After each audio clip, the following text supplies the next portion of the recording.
This is Shelly Craft coming to you live on SNN Live. We're at the Planet MicroCap Showcase 2018 in Las Vegas. With me today is Margaret Rosenfeld. We're going to discuss on this Wall Street View blockchain technology. Margaret, welcome back to SNN Live. Shelly, thank you for having me here today. Always a pleasure. Let's talk about blockchain. What's on your mind? I've been to your conference many years, looking at microcap companies, public area. I started working in blockchain with companies about 2 years ago. And the technology is really interesting. Every single company, regardless of whether you're a tech company or not, you should be thinking about where this technology is going to fit into your company in some way. This is sort of the technology that's like the cloud was when it first came out, SaaS. Everyone thought, I'll never put my data up in the cloud, I'll never do that. And now no one has a second thought about it. Blockchain technology is going to be that. It is the Web 2.0.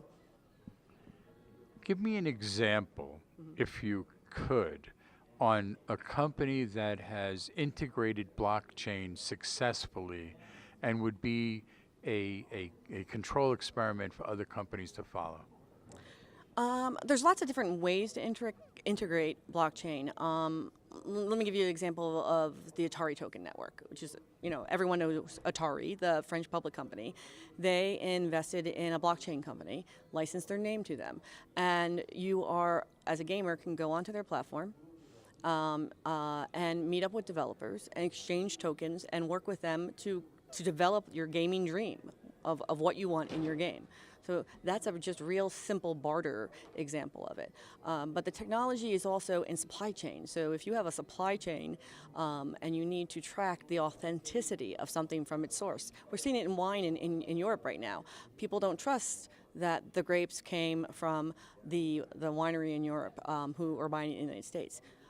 It tracks the supply chains from the beginning all the way to the end, and you can see it, because you can go onto the blockchain and see every step, every hand that touched that through the blockchain. So there's lots of different ways to use the technology.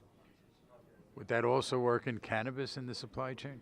Yeah, actually, there's a lot of folks in the cannabis industry who are looking into that for the supply chain, because people are very particular about there are all sorts of different strains of cannabis, and different strains get you higher levels of price in the wholesale market. So you want to know that, hey, if I'm paying a premium, is this really coming from the field, and is it that special strain that was designed? And some of these strains are designed specifically to target specific diseases, pain and diseases. So it's really an important thing to be tracking. And there are companies that are doing this. What is the myth of blockchain? That it's drug runners and terrorists, I would say, are involved. I live in Research Triangle Park region of North Carolina. We are the 8th largest center in the world for blockchain developers. We're talking Duke, UNC, NC State. That's what the triangle is.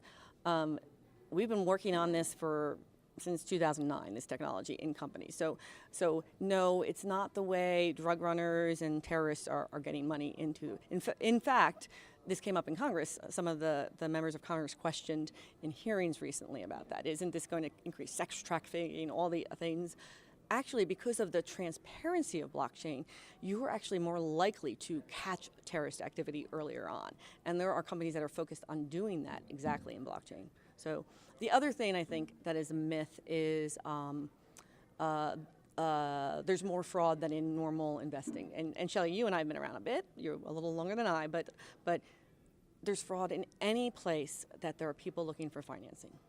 There's always P.T. Barnums, right? So so blockchain has that just like everyone else out there. But it also has companies who are using this very innovative technology to do amazing things. Social impact in blockchain is very interesting as well. When you look at companies that are bringing solar energy power to Haiti using blockchain technology, a lot of interesting things happening. What's right and what's wrong about blockchain? What's right about blockchain is that it is a technology that the millennial generation, which the older end of the generation is now 40 years old, has embraced. And you have to know that that community grew up in a time where we went through 2008 meltdown. They watched their families lose houses. They don't own houses. They have the most amount of spending money since the baby boomers, that generation. But they're very distrustful of centralized organizations. They're distrustful of banks. They see Facebook and they see what happened with Facebook and data. They're distrustful of anything that's centralized. So what they're trying to do with blockchain is take out the middleman, essentially. So that's that's going to be very interesting. But that scares a lot of the middleman. So that's why you have Jamie Dimon from JP Morgan last summer saying it's a fraud, at the same time having an internal working group looking on how to use blockchain in banking, because it can displace the banking system. What's wrong about blockchain?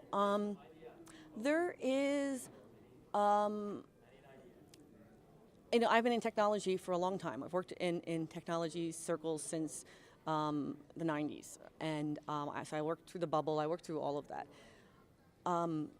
We need more women in blockchain. And this generation that's running this, they think they're doing things differently. They're doing the same old things that tech companies did with respect to women before. There are a lot of good leaders out there, men and women who are trying to do that part differently, and I'd like to see more of that. But I've seen gone to conferences and after parties where the after parties are at strip clubs. I didn't see that since the 90s. So we need to realize, hey, you can be professionals. You can have fun and play hard, but play right. You're an attorney. Mm-hmm. Put your lawyer hat on for a minute. Mm-hmm. I'm going to put out ICO. Tell me about it.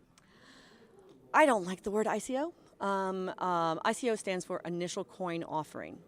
And a coin, in my mind, is a currency. Bitcoin is a currency. It's a currency because it can be used to buy goods. It was designed to be a currency.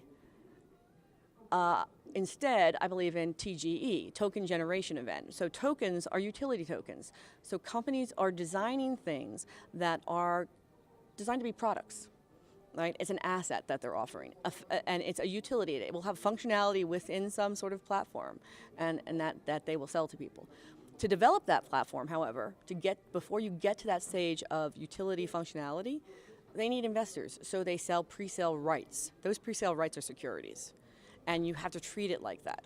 And you have to make sure you have exemptions, proper disclosure.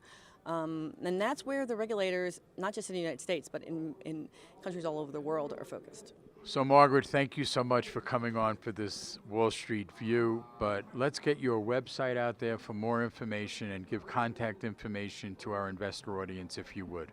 Sure. You can find us at smithlaw.com, SMITHLAW.com. But if you'd like to join the conversation and just to learn more, I spend a lot of time tweeting, some about regulatory, but also just about what different companies are doing in blockchain.